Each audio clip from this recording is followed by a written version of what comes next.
चलो,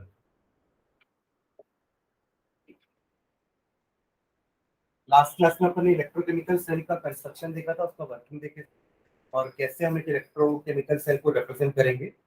अगर एनोड को लिखना होगा तो कैसे लिखेंगे, कैथोड के बारे में लिखना होगा तो कैसे लिखेंगे। लेफ्ट हैंड साइड में हम एनोड को लिखेंगे, राइट हैंड साइड में हम कैथोड को लिखेंगे। और किसको पहले लिखना है, एटम को पहले लिखना है कि आयन को पहले लिखना है, followed by it's concentration in the bracket, followed by two vertical lines which were representing salt bridge। ठीक है, तो यहाँ तक हमने देखा था। आज अपन स्टार्ट करेंगे इलेक्ट्रोड पोटेंशियल। ये डाल लेना, इलेक्ट्रोड पोटेंशियल। इलेक्ट्रोड पोटेंशियल, दोनों एनोड कैथोड हैं, दोनों का कुछ ना कुछ पोटेंशियल होगा। उसको मेजर करने के लिए we will be using standard hydrogen electrode. ठीक है, बट इलेक्ट्रोड पोटेंशियल होता क्या है पहले ये समझ लेते हैं। Electrode potential,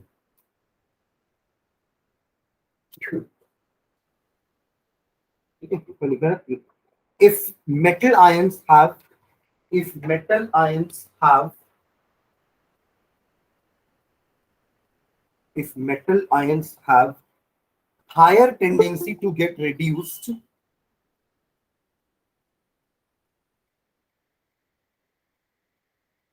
if metal ions have higher tendency if metal ions have higher tendency to get reduced, then the metal ions gain electron, then the metal ions gains electron, then the metal ions gains electron from metal rod, from metal rod, from metal rod. So as a result,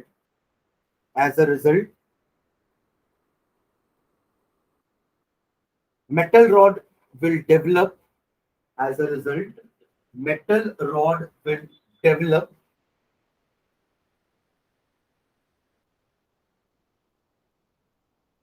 a positive charge with respect to solution. With respect to solution.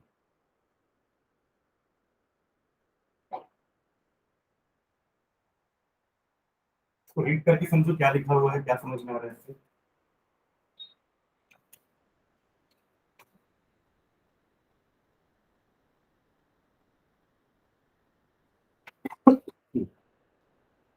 हमारे पास दो metal ion है ना, एक left side में भी एक right side में भी है। एक का टेंडेंसी ऑक्सीडाइज होने का होगा, एक का टेंडेंसी रिड्यूस होने का होगा। मतलब metal will oxidise to its metal ion और दूसरी तरफ metal ion will get reduce to metal. जैसे कॉपर के साथ हो रहा था, कॉपर 2 पॉजिटिव 2 इलेक्ट्रॉन गेन करके कॉपर बन के डिपॉजिट होता जा रहा था। याद है ये राइट साइड वाले में हो रहा था ना, और लेफ्ट हैंड साइड वाले में जिंक वही 2 इलेक्ट्रॉन को लूज कर रहा था।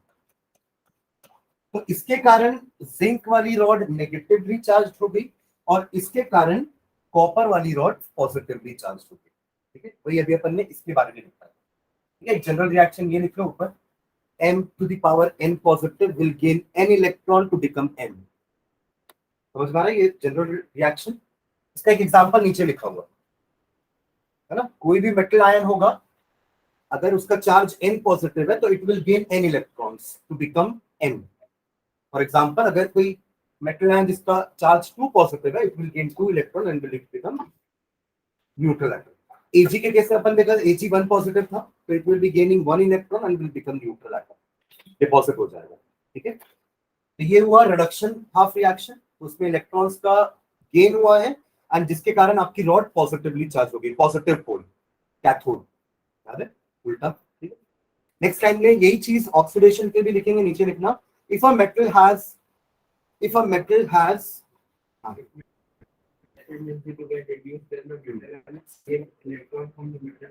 हाँ, तो मेटल रॉड से तो लेंगे ना, ये इलेक्ट्रॉन जिंक से निकल के उस मेटल रॉड तक गया और वहां जाके वो पॉजिटिव जो आयन है वो इलेक्ट्रॉन गेन करके न्यूट्रल एटम बन जाएगा। ठीक, वो बाहर का वायर यही तो काम कर रहा है ना, इलेक्ट्रॉन को ट्रांसफर कर रहा है। If a metal has higher tendency to get oxidised, if a metal has higher tendency to get oxidised, comma, the electron will accumulate on metal rod. The electron will accumulate on metal rod, giving it a negative charge. Giving it a negative charge. Giving it a negative charge. इसका reaction क्या होगा general वाला? M is Mn positive plus N electrons. Okay, होगा? If a metal has tendency to get oxidized, और ऊपर लिखे थे if the metal ion has tendency to get reduced. ऊपर metal ion लिखे, यहाँ metal लिखे, ठीक है? तो पहले वाले डेफिनेशन में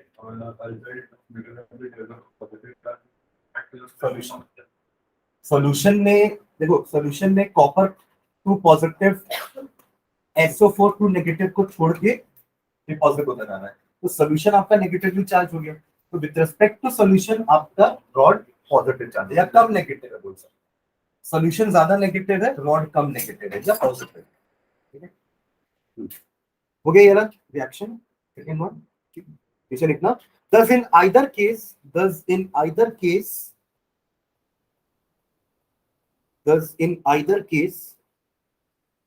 there is a separation of charges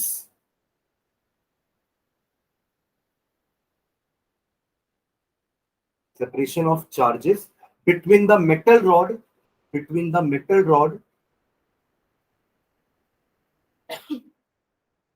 and its ions, between the metal rod and its ions in the solution.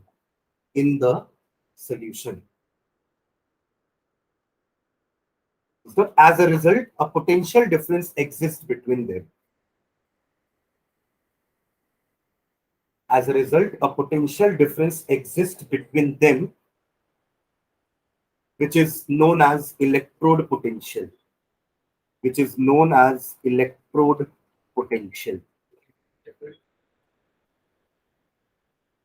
Potential difference exists between them,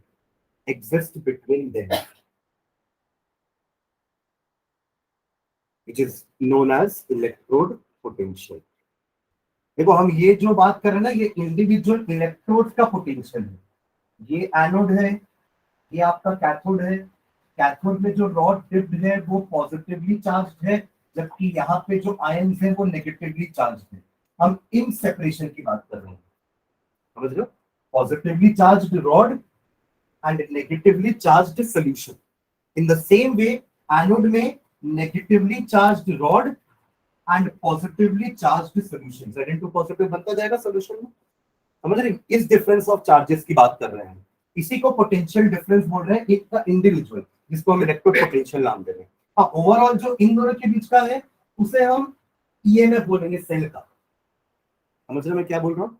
cell का ओवरऑल जो ऊपर पोटेंशियोमीटर या आपका वोल्टमीटर जो रीडिंग दे रहा होगा ना, that will be known as EMF of the cell, जिसको अपन ई सेल से रिप्रेजेंट करेंगे। बट इंडिविजुअल इलेक्ट्रोड्स का जो पोटेंशियल डिफरेंस है उसे हम इलेक्ट्रोड पोटेंशियल बोलते हैं, क्योंकि सेपरेशन ऑफ चार्जेस इनके बीच में भी है और इनके बीच में भी है।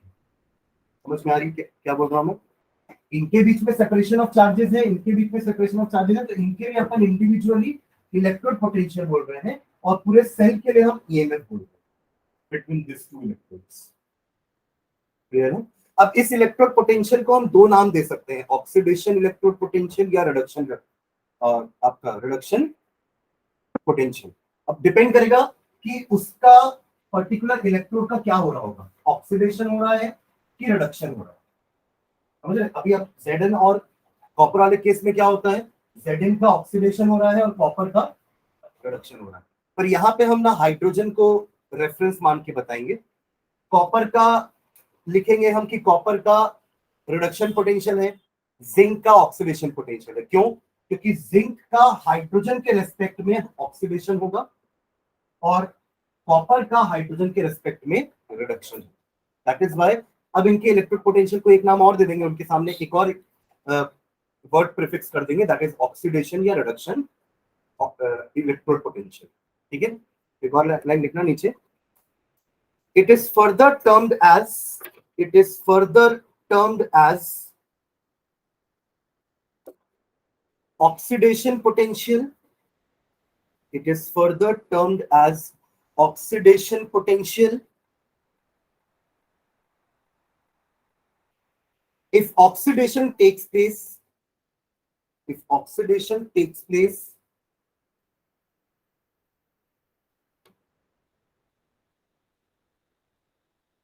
at the electrode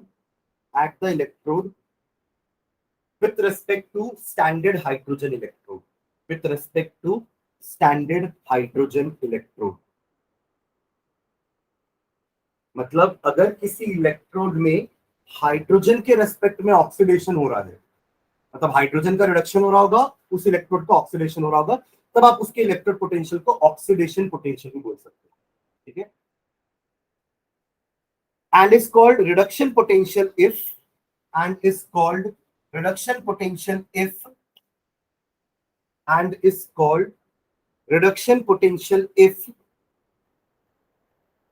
reduction takes place at the electrode with respect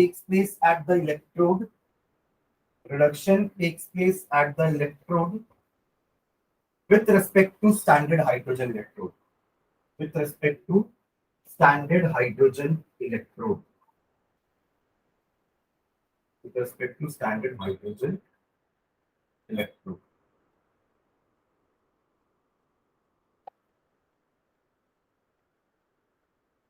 ठीक है। इसको शॉर्ट फॉर्म में अपन एसएचई बोलते हैं, ठीक है। स्टैंडर्ड का मतलब क्या है वो भी लिख लो नीचे, अपन बार बार स्टैंडर्ड वर्ड यूज कर रहे हैं, नीचे लिखना if in the half cell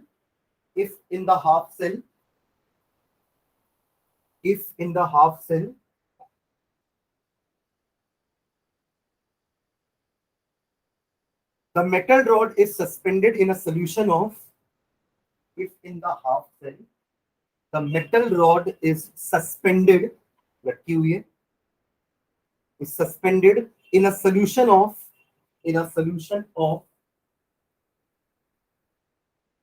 1 molar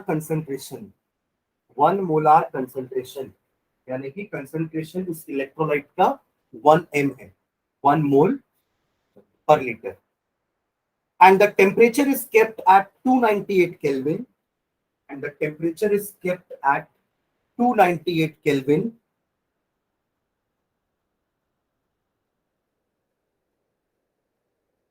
comma, the electrode potential is called standard electrode potential. The electrode potential is called standard electrode potential. Standard electrode potential.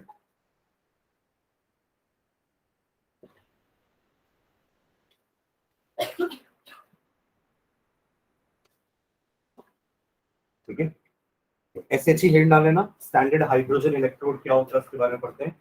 Standard hydrogen electrode, SHE, standard hydrogen electrode.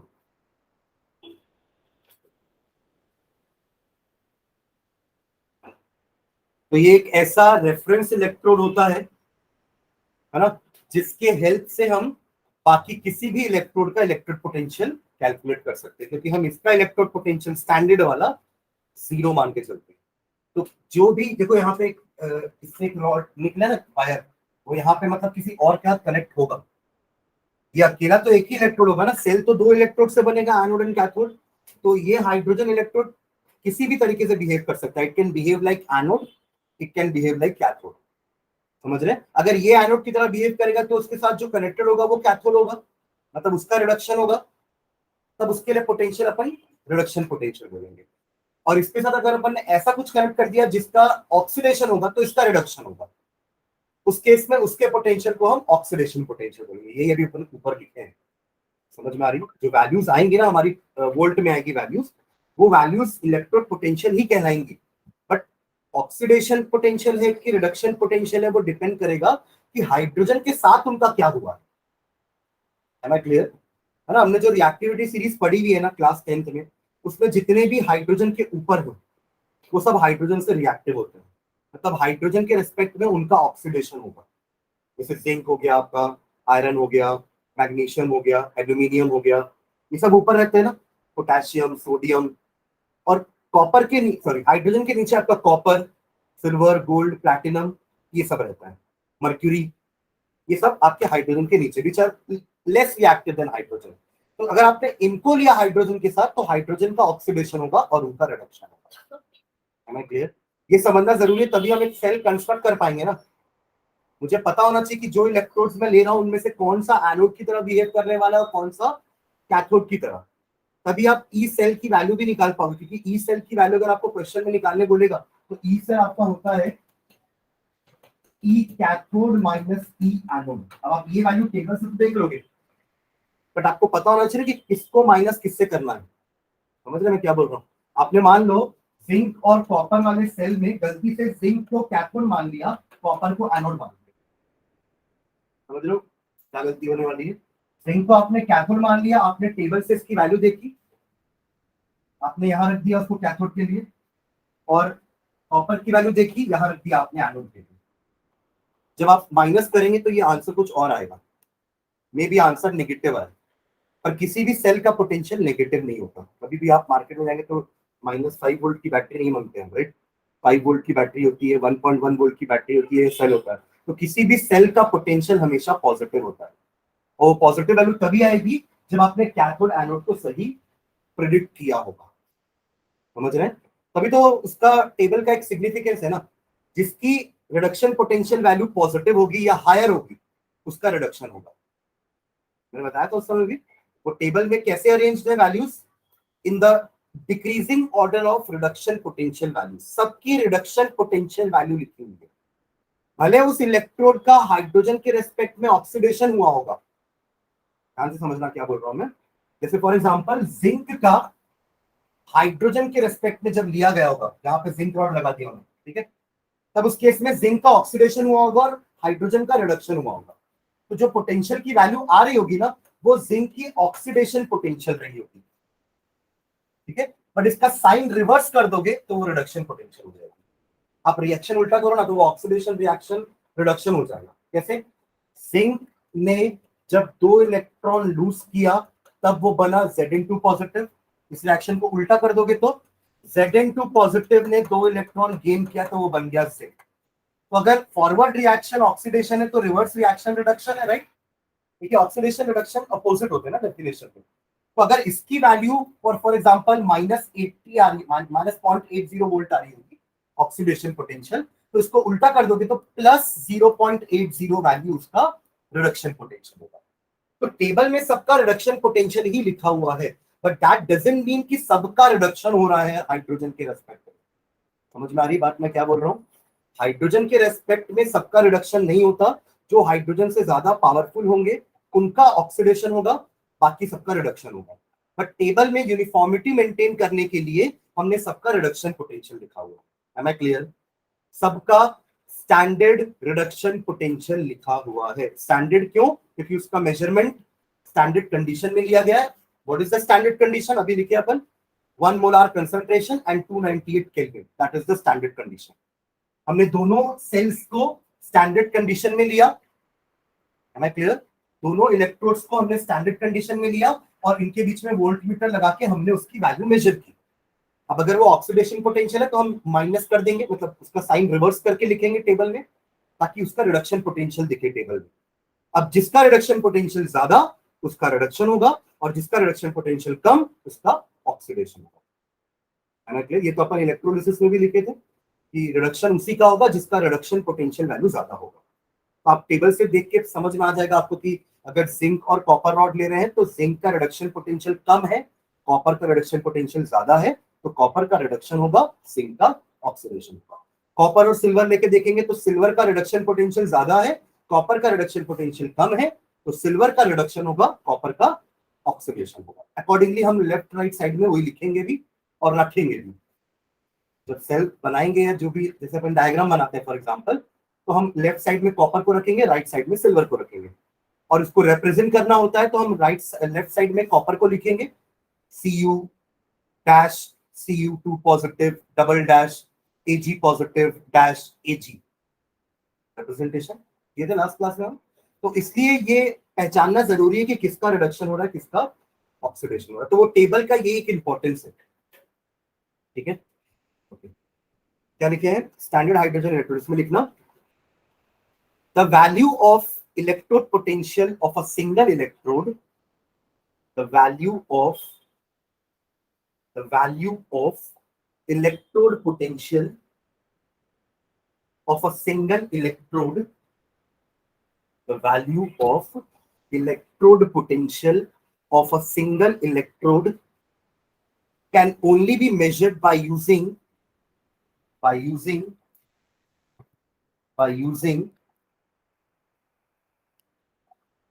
a reference electrode, a reference electrode, a reference electrode. This reference electrode is called standard hydrogen electrode. Standard hydrogen electrode.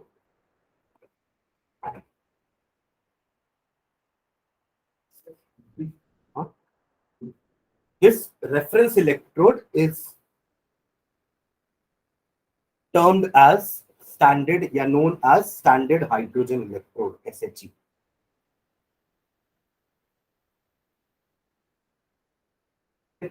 इसका diagram बना लो, फिर अपन इसकी reaction लिख लेते हैं कि अगर ये ऑक्सीडेशन होगा तो कैसा रिएक्शन करेगी, अगर ये एज अ कैथोड होगी तो कैसा रिएक्शन करेगी।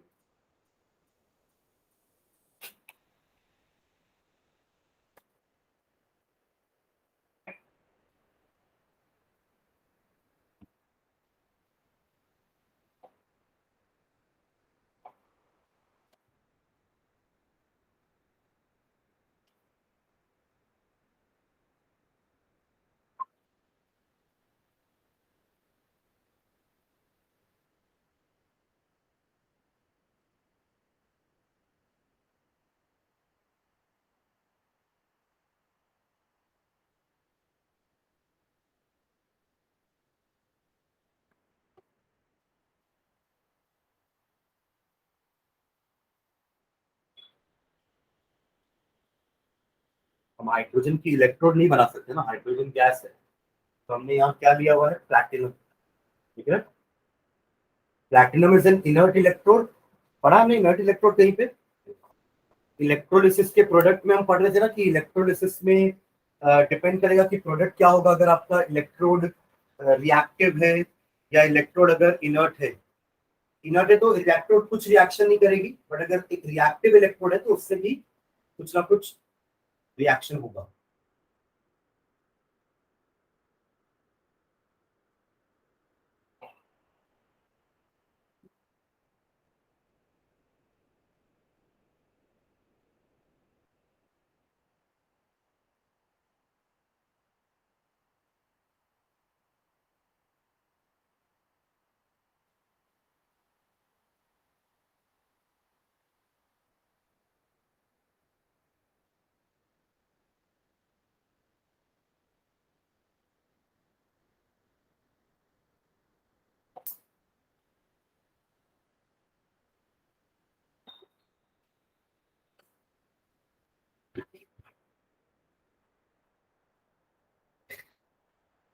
ठीक है,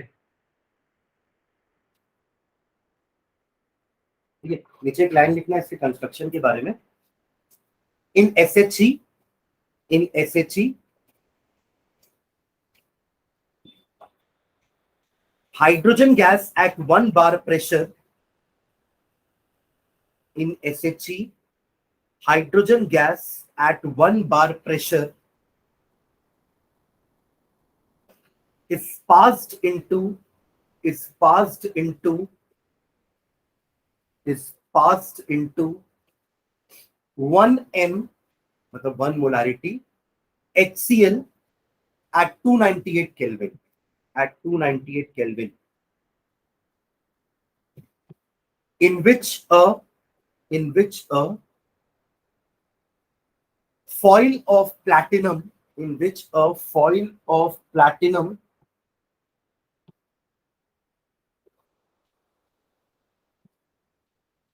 remains immersed.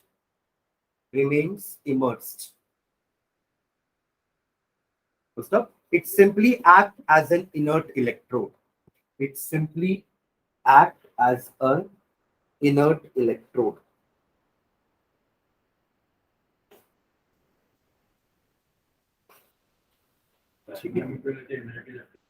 ग्राफाइट भी ले सकते हैं, ठीक है। नाउ अगर ये हाइड्रोजन का इलेक्ट्रोड बिहेव किया एज अ एनोड, मतलब ऑक्सीडेशन होने वाला है, AOCR याद है, एनोड में ऑक्सीडेशन होगा, कैथोड में रिडक्शन होगा। तो अगर ये फॉर एग्जांपल कॉपर के साथ कनेक्टेड है तो at that time it will behave like anode, copper will behave like cathode. तो यहाँ पे रिएक्शन क्या होगा, इसमें हाइड्रोजन का ऑक्सीडेशन होगा, we will get 2H positive and 2 electrons.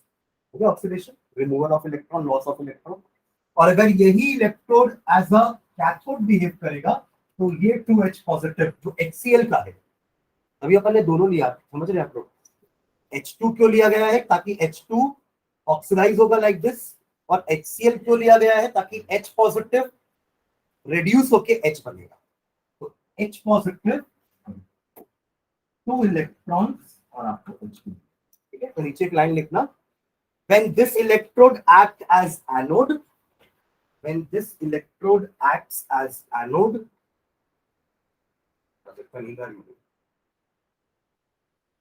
when this electrode act as anode, oxidation takes place, oxidation takes place, oxidation takes place। First reaction लिखते हैं ना ऊपर वाला, ऑक्सीडेशन टेक्स प्लेस, ठीक है। अगला लाइन क्या लिखेंगे फिर, कि when this electrode behaves as cathode, reduction takes place। तो सेकंड रिएक्शन लिखते हैं, पर दोनों में से कोई एक ही होगा ना, या तो हाइड्रोजन इलेक्ट्रोड कैथोड की तरह बिहेव कर रहा होगा या तो एनोड की तरह बिहेव कर रहा होगा, क्योंकि इससे कनेक्टेड इलेक्ट्रोड दूसरा काम करेगा। Am I clear?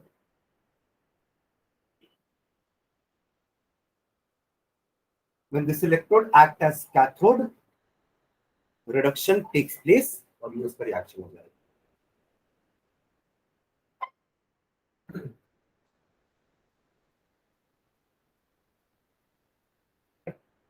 एक लाइन और लिखना कि इसका इलेक्ट्रोड पोटेंशियल हम जीरो कंसीडर करते हैं, उसके लिए एक लाइन और लिखो उसमें, the electrode potential of the SHE is taken as zero, the electrode potential of SHE is taken as zero,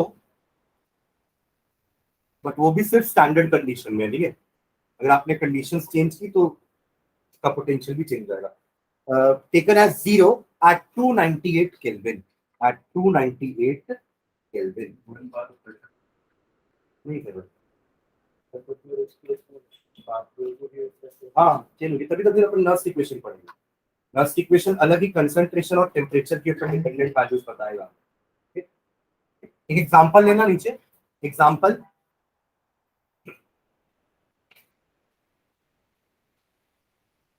when a cell of zinc and hydrogen,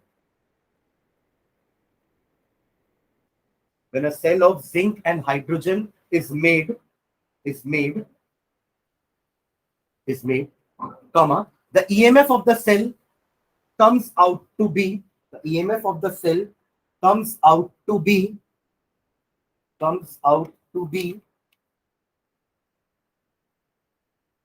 0.76 volt, comes out to be 0.76 volt जब आपने zinc और hydrogen electrode लिया।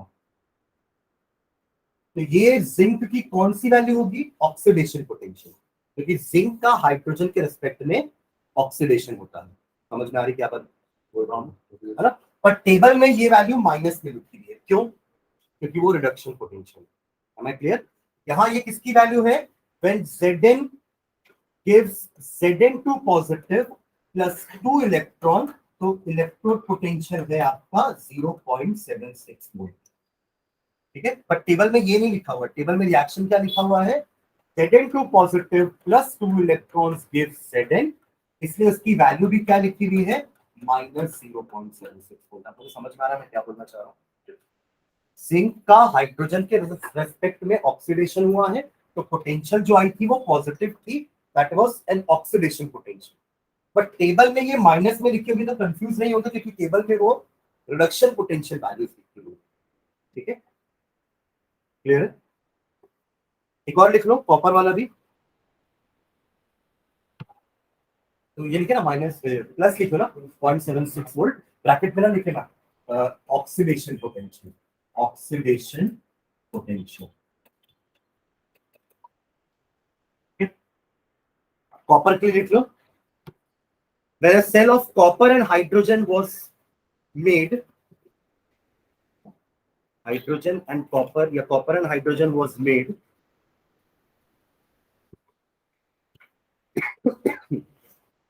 the EMF of the cell comes out to be, the EMF of the cell comes out to be 0.34 volt, 0.34 volt, 0.34 volt. ठीक है, तो अब इसके लिए जो 0.34 वोल्ट आया है वो पॉजिटिव वैल्यू है और वो अपने आप में रिडक्शन पोटेंशियल है, राइट? तो अब साइन रिवर्स करके लिखने की जरूरत नहीं है, क्योंकि इसका तो पहले से ही रिडक्शन ही हो रहा है हाइड्रोजन के रिस्पेक्ट में, तो जो वैल्यू है यही आपके टेबल में भी लिखी हुई है, समझ में आ रहा है? तो हाइड्रोजन एंड कॉपर, कॉपर का हो रहा है रिडक्शन एंड हाइड्रोजन का हो रहा है ऑक्सीडेशन। तो जो पोटेंशियल की वैल्यू आ रही है ना वोल्टमीटर में 0.34 वोल्ट, वो उसका रिडक्शन पोटेंशियल ही है, तो आपको रिवर्स करके लिखने की जरूरत नहीं है टेबल में। क्लियर है? तो अगर आप इन दोनों का सेल लेते हो, फॉर एग्जांपल जिंक और कॉपर का सेल लेते हो, समझ रहा हूँ, ईएमएफ निकाल के दिखा रहा हूं आपको, ये रहा जिंक एंड ये रहा कॉपर। ई नॉट सेल का फॉर्मूला होता है E naught cathode minus E naught, and ये देखने वाले नेक्स्ट टॉपिक है ये। ठीक है, तो कैथोड आपका क्या है? कॉपर। जिंक और कॉपर में कैथोड क्या है? कॉपर, जिसकी वैल्यू क्या है? 0.0, राइट? माइनस एनोड क्या है? जिंक। एनोड क्या है? जिंक, जिसकी वैल्यू टेबल में क्या लिखी हुई है? माइनस 0.76, ना कि 0.76। 0.76 तो उसकी ऑक्सीडेशन पोटेंशियल है, बट हमें टेबल से तो रिडक्शन पोटेंशियल देखना है, दैट इज माइनस 0.76। कितना ऐड करने पे 1.1 वोल्ट।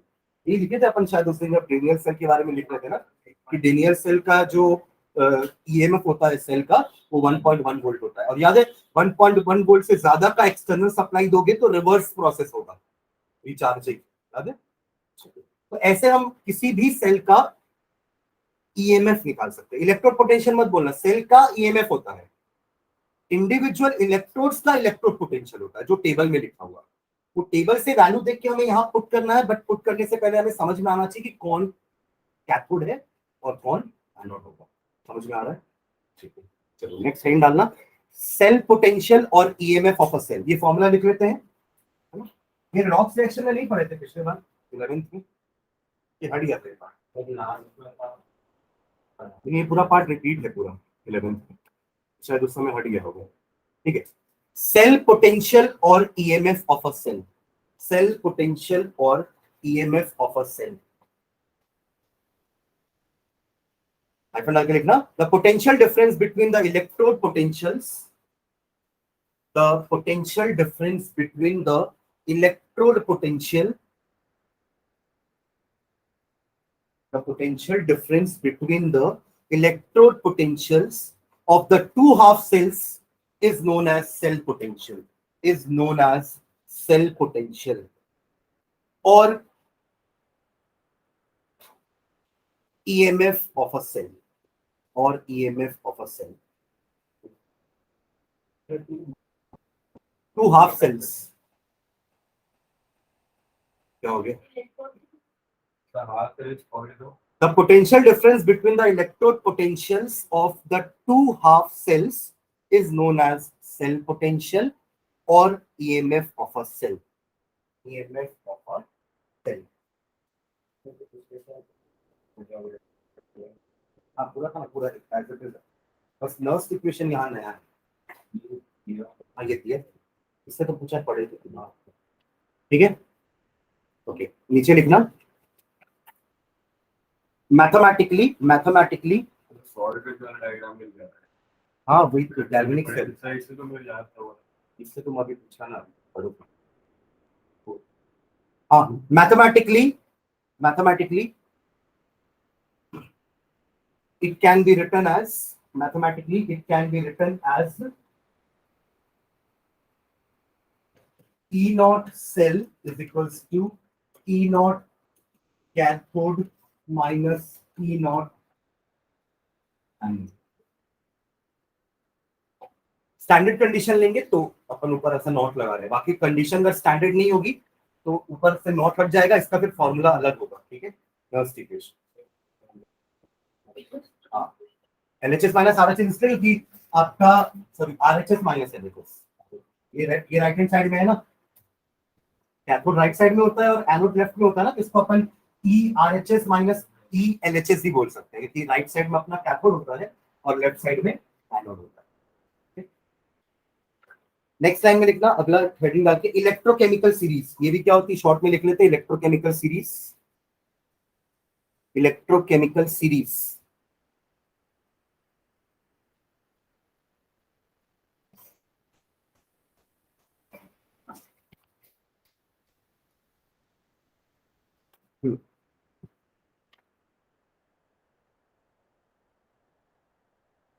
लिखना इसमें, it is a series consisting of, it is a series consisting of,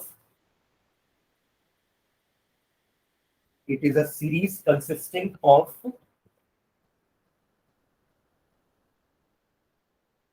electrode potential, standard electrode potential, standard electrode potential,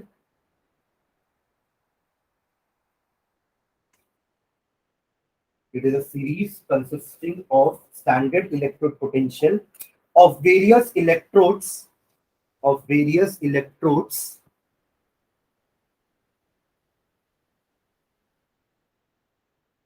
in decreasing order of their reduction potential, in decreasing order of their reduction potential, in decreasing order of their reduction potential, in decreasing order of their reduction potential.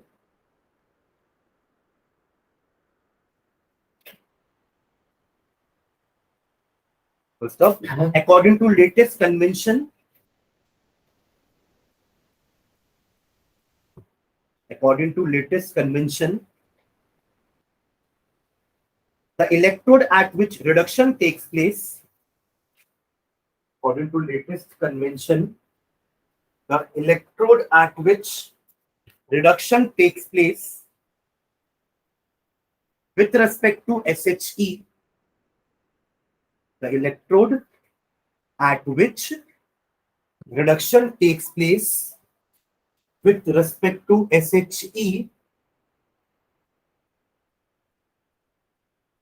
has reduction potential, has reduction potential which is given a positive sign, which is given a positive sign. फिर से repeat कर रहा हूँ. According to latest convention, the electrode at which reduction takes place with respect to SHE has reduction potential which is given a positive sign. और just इसका उल्टा हो जाएगा कि जिस इलेक्ट्रोड में ऑक्सीडेशन हो रहा होगा with respect to hydrogen electrode, उसके पोटेंशियल को नेगेटिव साइन देंगे, ठीक है। ओके, नेक्स्ट इसमें सबने डालना application of electrochemical series, application of electrochemical series, application of electrochemical series, applications of electrochemical series, application of electrochemical series.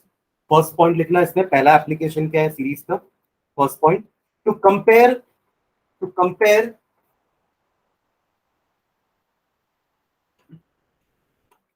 to compare the relative oxidizing and reducing power, to compare the relative oxidizing and reducing powers. इसका क्या मतलब है? Compare तो करें, relative ऐसे तो compare करेंगे, दो अगर मैं आपको दे दूं इलेक्ट्रोड्स और मैं पूछूं कि कौन सा ऑक्सीडाइजिंग एजेंट होगा, इसमें से कौन सा रिड्यूसिंग एजेंट होगा, अब मैं इसकी जगह चेंज करके कुछ और ले आऊं तो आप वैल्यू देख के बता पाओगे कि उनमें से कौन सा ऑक्सीडाइजिंग होगा, कौन सा रिड्यूसिंग नेचर का होगा। देखो ऑक्सीडाइजिंग नेचर का मतलब यहाँ पे क्या है, थोड़ा ऑक्सीडाइजिंग एजेंट और रिड्यूसिंग एजेंट याद करना जो आपने 10th क्लास में पढ़ा था ना। ऑक्सीडेशन जिसका होता है वो रिड्यूसिंग एजेंट्स होते हैं, और जिनका रिडक्शन होता है वो ऑक्सीडाइजिंग एजेंट्स होते हैं ना। ये मैंने आप लोग को शुरू में भी पढ़ा था, अपन रेडॉक्स रिएक्शन लिखे थे, क्या होता है इसका मतलब। ठीक है, तो ऑक्सीडाइजिंग एंड रिड्यूसिंग पावर का मतलब क्या, ध्यान देना। सीरीज में ऊपर जो इलेक्ट्रोड्स हैं आपके, उनका रिडक्शन पोटेंशियल वैल्यू हायर है, राइट। यानी कि उनका क्या होगा, रिडक्शन होगा, तो उनका ऑक्सीडाइजिंग पावर अच्छा होगा। एम आई क्लियर, रिलेट कर पा रहे हो। ऊपर जो इलेक्ट्रोड जितने भी लिखे होंगे हमारे सीरीज में, उनकी सबकी रिडक्शन पोटेंशियल वैल्यू हायर भी होगी, यानी कि पॉजिटिव साइड में होगी, और इसलिए उनका रिडक्शन होगा और उनका ऑक्सीडाइजिंग पावर ज्यादा होगा। तो आप ये बोल सकते हैं कि रिडक्शन पोटेंशियल ऊपर से नीचे आ रहे तो घट रही है, और ऑक्सीडाइजिंग पावर भी घट रही है। मतलब इसके जस्ट नीचे वाला, फॉर एग्जांपल किसी का 3.54 वोल्ट है और किसी का 2.7 वोल्ट है, तो this will be a good oxidising agent with respect to this compare. समझ रहे हैं। इसके बाद एक और है, मान लो जिसका 1.1 वोल्ट है electrode potential, reduction potential, right. तो अब इन दोनों में कंपेयर करेंगे तो ये ज्यादा ऑक्सीडाइजिंग पावर वाला होगा, ये कम ऑक्सीडाइजिंग पावर वाला, है ना क्लियर। अब ऐसे ही नीचे वालों में रिड्यूसिंग पावर अच्छा होगा क्योंकि उनका ऑक्सीडेशन होता है। नीचे वालों का रिडक्शन पोटेंशियल नेगेटिव है, यानी कि उनका ऑक्सीडेशन होगा, और जिसका ऑक्सीडेशन होता है वो रिड्यूसिंग एजेंट्स होते हैं, they have a reducing power. है ना क्लियर। तो इससे हमें ये भी पता चलेगा कि दो पर्टिकुलर इलेक्ट्रोड्स में या दो पर्टिकुलर मेटल्स में कौन ज्यादा अच्छा रिड्यूसिंग एजेंट है या कौन ज्यादा अच्छा ऑक्सीडाइजिंग एजेंट है, by seeing their reduction potential values. वो रिलेट करना आना चाहिए कि जिसका रिडक्शन पोटेंशियल ज्यादा है उसका रिडक्शन होने वाला है, तो वो ऑक्सीडाइजिंग एजेंट होगा, और जिसका रिडक्शन पोटेंशियल कम है उसका ऑक्सीडेशन होने वाला है, तो वो रिड्यूसिंग एजेंट होगा। है ना क्लियर, है ना। तो ये पहला पॉइंट का मतलब ये हुआ ना, इसको लिख लो शॉर्ट में।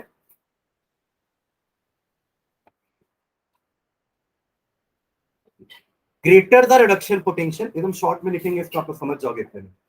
Greater the reduction potential, greater the reduction potential,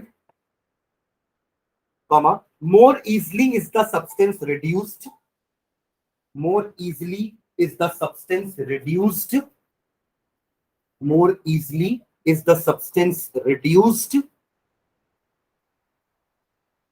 or in other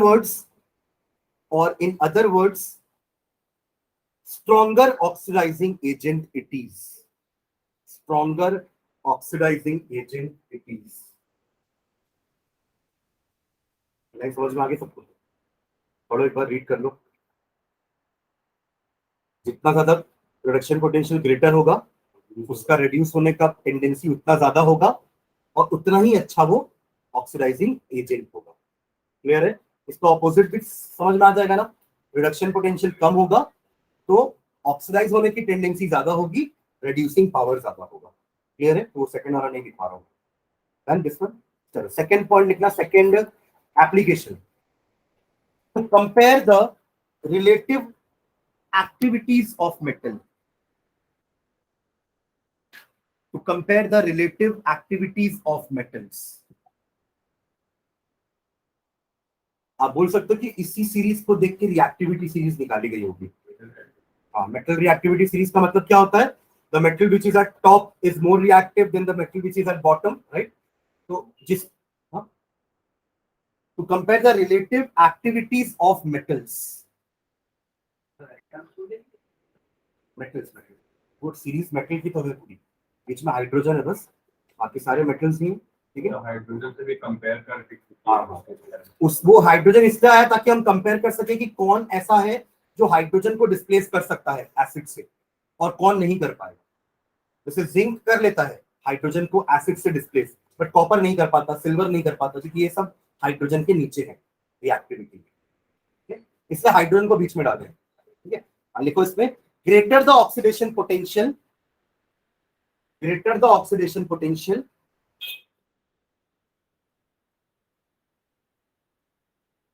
greater the oxidation potential, comma, more easily it can lose electron,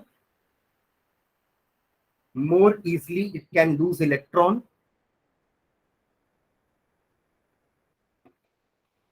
and hence greater is its reactivity. And hence greater is its reactivity.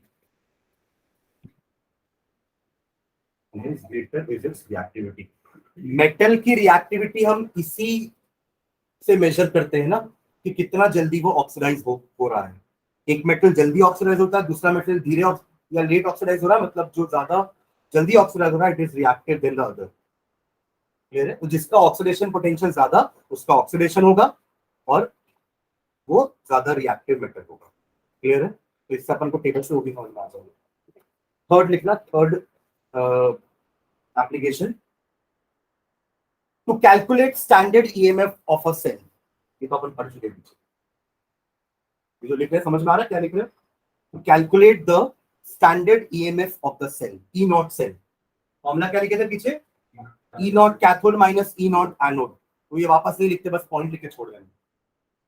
Table से ही ना value देख के दिख रहे हैं अपन, तो table का तो एप्लीकेशन हुआ ना. वो एप्लीकेशन समझ रहे हैं ना? उस टेबल का हम यूज किस किस चीजों में कर रहे हैं. ठीक है? एंड लास्ट पॉइंट लिखना, फोर्थ इसका एप्लीकेशन, फोर्थ एसिड वाला भी लिख लेते हैं. To predict whether a metal reacts with acid, to predict whether a metal reacts with acid, to predict whether the metal, to predict whether a metal react with acid to give hydrogen gas, to give hydrogen gas.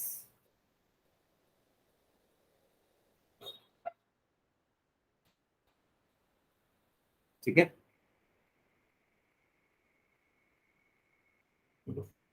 ये line समझ में आई क्या? Metal hydrogen कोई acid से hydrogen liberate करेगा कि नहीं, ये अपन को पता करना है. राइट? देखो, जिसका रिडक्शन पोटेंशियल नेगेटिव होगा, क्योंकि हाइड्रोजन का रिडक्शन पोटेंशियल तो जीरो है. फॉर एग्जांपल जिंक की बात कर लेते हैं. जिंक का रिडक्शन पोटेंशियल -0.76 वोल्ट, हाइड्रोजन का रिडक्शन पोटेंशियल 0 वोल्ट. तो इन दोनों में रिडक्शन किसका होगा? हाइड्रोजन का होगा रिडक्शन, और ऑक्सीडेशन किसका होगा? जिंक का. देखो, हाइड्रोजन गैस बनती क्या, मैं आपको बताता हूं. जिंक एक रिएक्टिव मेटल है, it will liberate 2 electrons, oxidation. Right? और यही 2 इलेक्ट्रॉन को आपका H पॉजिटिव गेन करके हाइड्रोजन गैस बना देता है. अगर ऐसा हुआ तो हाइड्रोजन गैस लिबरेट होगी. तो क्या होना चाहिए? हाइड्रोजन का रिडक्शन होना चाहिए, तभी ऐसा होगा, अदरवाइज नहीं होगा. तो जिसका भी रिडक्शन पोटेंशियल नेगेटिव होगा ना टेबल में, वो सारे मेटल्स हाइड्रोजन को डिस्प्लेस कर पाएंगे, क्योंकि उनका ऑक्सीडेशन होगा हाइड्रोजन के रेस्पेक्ट में. Am I clear? क्योंकि हाइड्रोजन की वैल्यू तो 0 है. अब जिनका भी नेगेटिव उसका ऑक्सीडेशन होगा और हाइड्रोजन का तो रिडक्शन होने वाला है. कॉपर की वैल्यू क्या होती है? 0.34, और हाइड्रोजन की 0. अब आप बताओ किसका रिडक्शन होगा? कॉपर. अब जब कॉपर खुद ही इलेक्ट्रॉन गेन कर रहा है तो हाइड्रोजन को इलेक्ट्रॉन कौन देगा? और अगर हाइड्रोजन को कोई इलेक्ट्रॉन नहीं देगा तो हाइड्रोजन गैस कैसे बनेगी? Am I clear? तो हाइड्रोजन गैस ऐसे ही बनती है ना कि हाइड्रोजन आयन को इलेक्ट्रॉन चाहिए ताकि वो H बन सके, तब वो H और H मिलके हाइड्रोजन गैस बनेगी. बट यहाँ तो कॉपर खुद इलेक्ट्रॉन ले रहा है, तो उसको देगा कौन इलेक्ट्रॉन? हाइड्रोजन को. Am I clear? तो जिसका रिडक्शन पोटेंशियल नेगेटिव, वो हाइड्रोजन को डिस्प्लेस करेगा एसिड से, और जिसका रिडक्शन पोटेंशियल पॉजिटिव, वो हाइड्रोजन गैस प्रोड्यूस नहीं करेगा व्हेन रिएक्टेड विद एसिड. समझ रहे हैं? तो हम पढ़ते थे मेटल और एसिड की प्रॉपर्टी पढ़ते थे कि when metal react with acid it gives hydrogen gas, but not all metal does this. तो अगर अपन उसको रिडक्शन पोटेंशियल के टर्म्स में समझाना चाहें, इलेक्ट्रोकेमिस्ट्री अपन ने पढ़ ली है, हम ऐसा बोल सकते हैं कि जिसका रिडक्शन पोटेंशियल नेगेटिव होगा वही हाइड्रोजन को एसिड से डिस्प्लेस कर पाएगा. Am I clear? तो रिएक्शन अपन लिखते थे ना, Zn plus HCl gives ZnCl2 plus hydrogen gas. ये पॉसिबल, बट ये सेम रिएक्शन कॉपर के साथ पॉसिबल नहीं. क्लियर है? तो बस एक लाइन लिख लो इसमें. The metals should have a negative reduction potential. The metals should have a negative reduction potential. The metals should have a negative reduction potential, then only it will be able to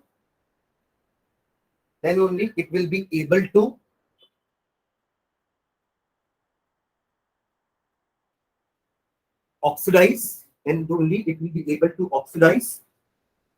and give electrons to hydrogen ion,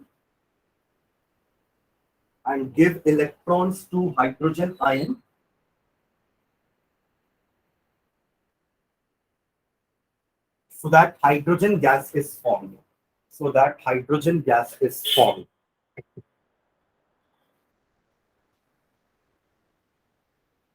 Okay. And last, fifth application, to predict the spontaneity of a redox reaction. Hydrogen gas is formed. Last वाला gas है, पहले वाला आया है. To predict the spontaneity of a redox reaction.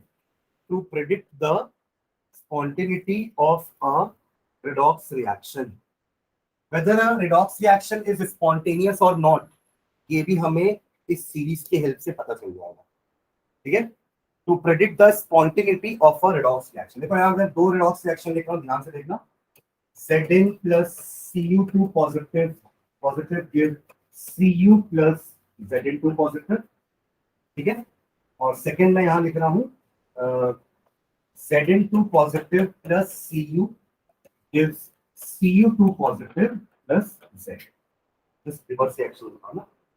हमें पता है ये वाला रिएक्शन होता है, ये नहीं होता है, बट इसको अपन इससे कैसे प्रूव करेंगे? By our electrochemical series. ठीक है. तो इस रिएक्शन के अकॉर्डिंग जिंक का ऑक्सीडेशन हुआ है, राइट? इसका ऑक्सीडेशन हुआ ना, Zn से Zn2 पॉजिटिव बना है, मतलब इलेक्ट्रॉन लूज किया उसने, तो ये ऑक्सीडाइज हुआ है और ये रिड्यूस हुआ है. यानी कि ये एनोड है और ये कैथोड है. ठीक है. वैल्यूज में यहां लिख देता हूं, वैल्यूज तो सेम रहेगी दोनों के लिए. E0 for zinc will B 0.76 volt minus, है ना, and for copper it will B 0.34 volt. ये आपको टेबल से मिल जाएगा. इसको तो याद रख लेना, इतने बार यूज हो रहा है, राइट? याद हो जाएगा. ठीक है.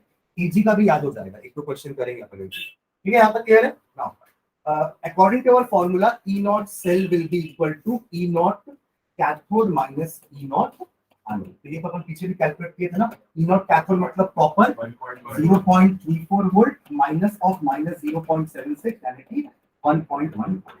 ठीक है. ये पॉजिटिव पोटेंशियल आया. अब यही काम इसके साथ करते हैं. इसके हिसाब से जिंक का हुआ है रिडक्शन, कॉपर का हुआ है oxidation. Copper will be anode, zinc will be cathode. तो E0 cell will be equal to E0 cathode minus E0 anode, यानी कि माइनस 0.76 माइनस 0.34. कितना आया? Negative potential means non spontaneous reaction and positive potential means spontaneous. हाँ, मतलब आपने गलत predict किया है. आपने जिसको अभी कैथोड समझा है ना, उसको एनोड बना दो और एनोड को कैथोड बना दो. समझ में आ रही है बात? हाँ, टेस्ट करने का. आपको दे दिया मैंने कि ये दो इलेक्ट्रोड्स, आप बताओ इसमें क्या कैथोड होगा क्या एनोड होगा. आप सिंपली वो इलेक्ट्रोकेमिकल सीरीज खोल लोगे, देखोगे जिसका रिडक्शन पोटेंशियल ज्यादा है उसका रिडक्शन होगा, सर ये कैथोड है, और जिसका रिडक्शन पोटेंशियल कम है उसका ऑक्सीडेशन होगा, सर ये एनोड है. बस यही करना है. क्लियर है? चलो इसके लिए लाइन लिख दो. हाँ जी, चार्ज के साथ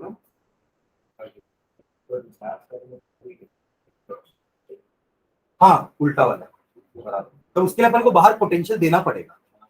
हाँ हाँ, उससे ज्यादा है. हाँ चलो लिखो. For a redox reaction to be spontaneous, for a redox reaction to be spontaneous, for a redox reaction to be spontaneous, for a redox reaction to be spontaneous, the EMF of the cell must be positive. आप standard भी लिख सकते हो या एक general लिख लो, देखिए ऐसा थोड़ा कि सिर्फ स्टैंडर्ड वैल्यू ही पॉजिटिव होनी चाहिए. सारा सेल का ईएमएफ का पॉजिटिव ही होना चाहिए. ठीक है. तो क्या लिखे हैं? For a redox reaction to be spontaneous, the EMF of the cell must be positive. So if the EMF comes out to be negative,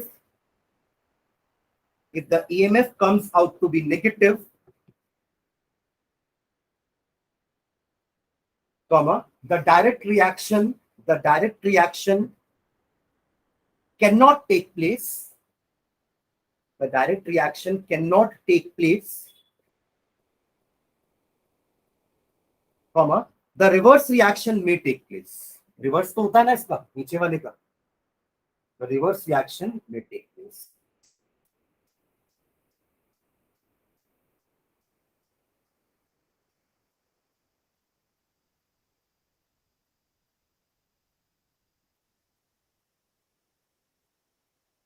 ठीक है.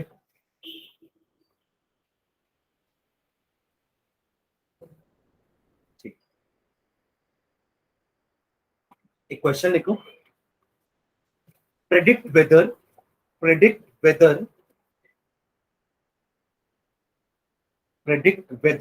zinc and silver react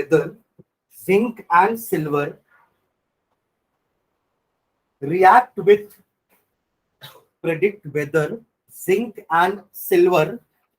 zinc hydrogen के ऊपर है, सिल्वर हाइड्रोजन के नीचे reactivity में है ना.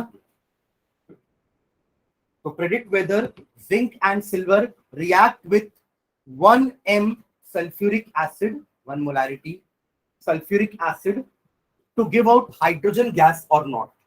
To give out hydrogen gas or not. To give out hydrogen gas or not. है ना. और इसको वैल्यू दिखा के बताना, मतलब जिंक वाले की वैल्यू पॉजिटिव आनी चाहिए और इसकी नेगेटिव आएगी. ठीक है. given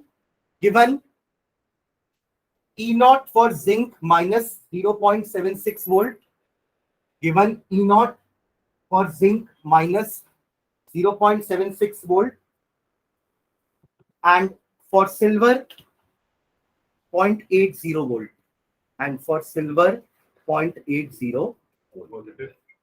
हाँ पॉजिटिव. देखो कई बार ना ऐसे इसकी जगह ऐसा भी लिखा था, ध्यान देना इधर. E naught Zn2 positive Zn. तो समझ में आ रहा है ना. Zn2 पॉजिटिव 2 इलेक्ट्रॉन लेके रिड्यूस हुआ, इसका रिडक्शन पोटेंशियल दिया, समझ में आ जाना चाहिए. ठीक है. हाँ तो ऑक्सीडेशन. हाँ ठीक है. ओके करो, इसको सॉल्व करो जल्दी से. 0.80 वोल्ट सिल्वर का दिया है और इसका सेकंड आपका क्या दिया हुआ है 0.76 माइनस 0.76. बताओ हम ये रिएक्शन करवाना चाह रहे हैं right. Zn plus H2SO4 gives ZnSO4 plus H2. अगर इसको मैं आयनिक फॉर्म में लिखूं तो Zn plus H positive gives Zn2 positive plus hydrogen gas. ऐसा होना चाहिए कि नहीं होना चाहिए, तो हमें बताना है ये होगा कि नहीं होगा. इस केस में जिंक है आपका एनोड, हाइड्रोजन है आपका कैथोड. निकाल लो E नॉट का वैल्यू जल्दी से. हाइड्रोजन का देने का जरूरत है क्या, 0 होता है ना वो, तो समझ में आ रहा है. हाँ. और दूसरा क्या बोला मैंने, Ag वाला, Ag plus H2SO4 gives AgSO4 plus Ag2SO4, sorry Ag2SO4 plus hydrogen gas. Right. अब यहाँ पे आयनिक फॉर्म में लिखू अगर मैं, तो Ag चेंज हो रहा है Ag पॉजिटिव में एंड H पॉजिटिव चेंज हो रहा है H2 में. तो अगेन Ag को हम एनोड मान रहे हैं और H को हम, हाइड्रोजन को हम कैथोड मान रहे हैं. अब इसका भी इलेक्ट्रो ईएमएफ निकालो सेल का, दोनों का. तो जिस सेल का ईएमएफ पॉजिटिव आया वो रिएक्शन होगा, यानी कि वो डिस्प्लेस कर पाएगा, हाइड्रोजन गैस बना पाएगा, और जिसका ईएमएफ नेगेटिव आएगा वो रिएक्शन नहीं हो पाएगा. ये तो है फिफ्थ जो अपन अभी लिखे हैं एप्लीकेशन, है ना. इसके लिए क्या करेंगे, E not cell is equals to E not cathode minus E not anode. Cathode किसको मान रहे हैं अपन, हाइड्रोजन को, और एनोड किसको मान रहे हैं, जिंक को. कितना है वैल्यू, प्लस 0.76 वोल्ट. ठीक है, मतलब ये तो होगा, जिंक वाला तो होगा. ठीक है. और सिल्वर वाला तो वैल्यू कितनी आ रही है, E not cell is equals to E not cathode minus E not anode. Cathode किसको मान रहे हैं, हाइड्रोजन को, दैट इज 0, और एनोड किसको मान रहे हैं, सिल्वर को, यानी कि 0.80. ठीक है. कितना आएगा, माइनस 0.80 वोल्ट. तो ये सिंस द, ऐसा लिखना पड़ेगा को लास्ट में, since the EMF of the cell is coming out to be negative, hence this reaction is not feasible या नॉन स्पॉन्टेनियस. हो जाएगा. मैं क्लियर, समझ में आ रहा है?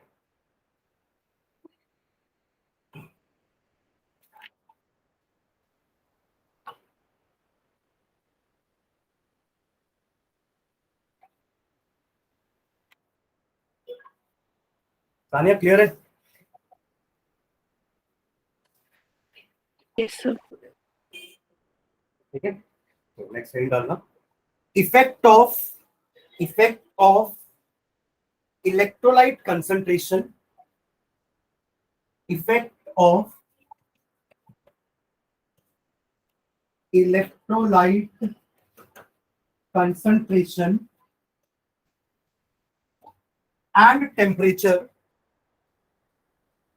and temperature on electrode potential. Effect of electrolyte concentration and temperature on electrode potential, इसको शॉर्ट में हम नर्स्ट इक्वेशन बोलते हैं। क्या बोलेंगे? Nernst equation.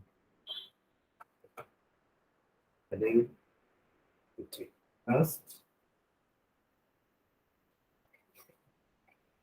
इक्वेशन, ठीक है। मतलब कोई अगर आपसे अपन से पूछे कि नर्स्ट इक्वेशन क्या है, तो it tells the relationship between electrode potential and electrolyte concentration and temperature. अभी तक हम कंसंट्रेशन को 1 m मान के चल रहे थे और टेम्परेचर को 298 केल्विन, तो सारी पोटेंशियल वैल्यूज को हम स्टैंडर्ड बोल रहे थे। E naught cathode, E naught anode, E naught cell, ठीक है। पर प्रेशर देखो जनरली गैस वाले बहुत कम है, हम बस हाइड्रोजन गैस का ही इलेक्ट्रोड बना रहे हैं, तो बाकी सारे आपके लिक्विड ही है, ठीक है। और ये लिक्विड और सॉलिड में ज्यादा प्रेशर का रोल नहीं आता, ठीक है। तो अभी तक हम स्टैंडर्ड वैल्यूज देख रहे थे, बट अगर ये कंडीशन स्टैंडर्ड नहीं होगी तो पोटेंशियल क्या होगा? तो नर्स्ट इक्वेशन में कंसंट्रेशन और टेम्परेचर को भी कंसिडर करके हम एक इक्वेशन और निकालेंगे, जिसमें कंसंट्रेशन भी होगा, जिसमें टेम्परेचर भी होगा। अभी हमारे ई नॉट सेल में कहीं पे भी